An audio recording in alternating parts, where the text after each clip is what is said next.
Thanks. Well, this is just to present an idea with a little bit of code that came to me when I started developing the Vulkan H.264 encoder with the H.264 encoder base class.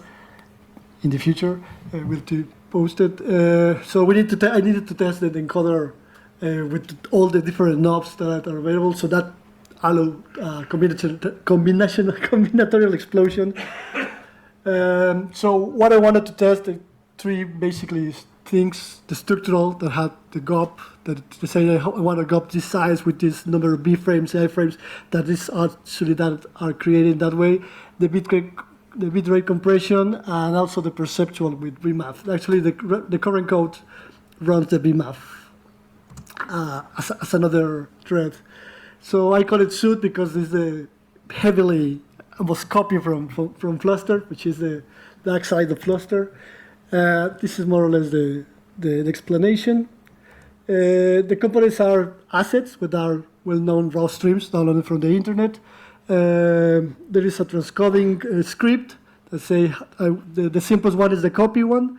The other is to transcode to encode using BA and decode or using Vulkan. And then running, well, there is a test when all the encoders configuration are specified, and then running the VMAF to check the perceptual how well it's well encoded and keep. There is some stages. They have the encoded. We keep the encoded files for the statistics, the decoding, getting the structural data, and then the perceptual comparison with the original stream, even per frame or globally.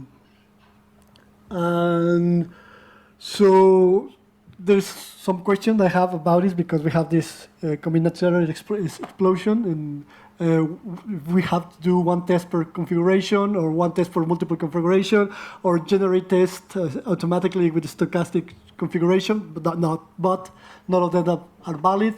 And also every different encoder exposes different knobs, so not all the tests will be common for all the available encoders. So this is just almost an ad hoc tool, but I wonder if we can use it in another configurations and encoders.